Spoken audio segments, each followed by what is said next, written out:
श्री हरिशरणम। जीवन प्रबंधन की प्रवचन श्रृंखला में एक जिज्ञासा कल एक भक्त के यहाँ से आई है और वह जिज्ञासा काफ़ी गृहस्थों के घर में पाई जाती है। जिज्ञासा कहूँ या समस्या कहूँ, वो ये है कि माता पिता के द्वारा पूर्ण जागरूकता के साथ पालन पोषण किया जाने के पश्चात भी यदि घर के अंदर पलने वाली संतान किसी भी प्रकार से किसी कुमार्ग पर जाने वाली हो जाए अथवा भ्रष्ट पथ पर चलने वाली संतान हो जाए, किसी कुसंगत के प्रभाव में पड़ कर के और वह किसी ऐसे कार्य में संलिप्त हो जाए जो कार्य उस बालक के भविष्य के लिए भी हानिकारक हो, परिवार की मान मर्यादा के लिए भी हानिकारक हो और समाज और राष्ट्र के भी हित में न हो, तो ऐसी परिस्थिति उत्पन्न होने पर माता पिता अथवा अध्यापक जन, गुरुजन और जितने भी उसके अभिभावक गण हैं, उन सभी का ये पुरजोर प्रयास भी रहता है, उनके हृदय की पीड़ा भी रहती है कि येन केन प्रयासेन वे अपने उस बालक को उस कुमार्ग से लौटा करके और सन्मार्ग की ओर ले जाएं। तो ऐसे बहुत से प्रयास, तो सर्वप्रथम मेरे से पूछा गया कि दीदी माँ आप बताएं कि इस प्रकार बालकों को कुमार्ग से वापस सन्मार्ग पर लाने का कोई साधन अगर हम कर सकते हैं तो वह क्या साधन है। तो इस पर मेरा ऐसा विचार है कि देखिए, साधन जो हैं वे दो प्रकार के हैं। एक तो लौकिक साधन है और दूसरा है दैवीय साधन। लौकिक साधन तो वे हैं जो माता पिता अपनी जागृति के द्वारा, माता पिता और प्रपिता, दादा दादी आदि इत्यादि, नाना नानी और जितने अभिभावक मामा फूफागण हैं, ये लोग अपनी जागृति तथा सकारात्मक रवैये से वे बालक को अथवा बालिका को उस मार्ग से लौटाएं।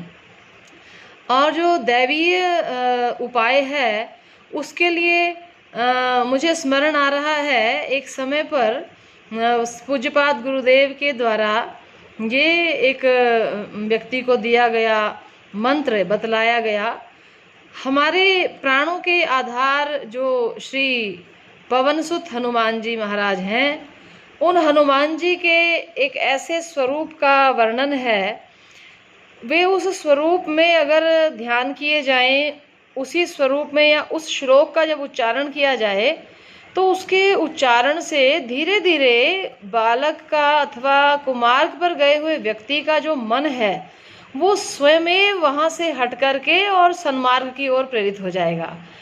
तो यह मंत्र या तो कुमार्ग पर चलने वाले उस व्यक्ति के स्वयं के द्वारा ही उच्चारण किया जाए, उसका जप किया जाए, अथवा उसके निमित्त से उसके लाभ के लिए वह मंत्र उसके किसी भी प्रियजन के द्वारा भी जप किया जा सकता है। तो आपको भी आश्चर्य हो रहा होगा या उत्कंठा होगी जानने की कि वह मंत्र है कौन सा। हनुमान जी का प्रभु श्री राम के प्रति जो समर्पण का भाव है, तो समर्पण के समय पर हनुमान जी प्रेम और भक्ति से विभोर होकर के अश्रु पूरित नेत्रों वाले हैं। ऐसा आप दर्शन करें उनका कि श्री हनुमान जी के दोनों नेत्रों के अंदर तो आंसू छलक रहे हैं और दोनों हाथ जो हैं उनके इस प्रकार से जुड़े हुए और अपने मस्तक के साथ लगा रखे हैं। ये उस श्लोक का अर्थ है और उस अर्थ का ये भाव है। श्लोक मैं आपको बताती हूँ इसके पश्चात में। तो उससे पूर्व हम इस बात पर चर्चा करें कि जब कोई व्यक्ति अपने किसी बड़े के प्रेम में पड़ कर के और भक्ति भावना से ओतप्रोत होकर के वह भाव निमग्न होता है, तो ऐसी भावमग्न की स्थिति में यदि कोई संसारी व्यक्ति है तो उसकी शक्ति क्षीण सी होती दिखाई देती है। वो इतना ज़्यादा फिर भाव विभोर हो जाएगा, वह इतना ज़्यादा फिर भाव में बह जाएगा कि उस समय पर यदि कोई उसे मारकर चला जाए तो वो अपनी दीनहीन स्थिति को प्राप्त हो जाता है। भक्ति की पराकाष्ठा में दैन्यता, दीनता आ जाती है कि हम तो कुछ नहीं कर सकते, बस हम तो भक्त हैं। इस प्रकार से दीनता के भाव में सोमनाथ के भगवान शिव के मंदिर में 17 बार गजनी के महमूद ने आक्रमण किया और वहाँ का सारा ब्राह्मण समूह जो है वह भगवान शिव के प्रति समर्पित भाव से, भक्ति भाव से शिवोहम शिवोहम का जाप करते रहे और इस दीनता के साथ, दैन्यता के साथ बैठे रहे कि भगवान शिव प्रकट होकर के हमारी रक्षा करेंगे।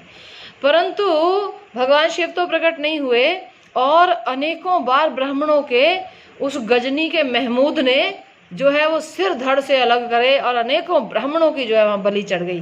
तो हमें भक्ति जो है वो इस प्रकार की दीनता नहीं दिखाती। हनुमान जी का ये जो श्लोक है, इस श्लोक के अंदर एक तरफ एक अर्धाली में तो हनुमान जी की भक्ति विभोर स्थिति का वर्णन है, दूसरी ही अर्धाली के अंदर उसी भक्ति विभोर अवस्था के अंदर उनकी शक्ति का भी साथ ही साथ वर्णन है। कहाँ तो दोनों हाथ मस्तक के साथ लगा करके वाष्पवारी परिपूर्ण लोचनम है।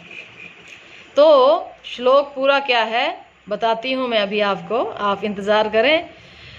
तो ऐसी स्थिति में जब दोनों हाथ बंधे हों, आंखों में आंसू हों और हाथ माथे से लगे हों, प्रभु श्री राम का स्वरूप आपके हृदय में हो, ऐसे हनुमान जी को भी जब राक्षस लोगों ने देखा, राक्षसों ने जिस समय ऐसे स्वरूप में देखा, तब राक्षसों का जो है वो बल क्षीण हो गया और राक्षस जो हैं वे बिना ही हथियार के मृत्यु को प्राप्त हो गए।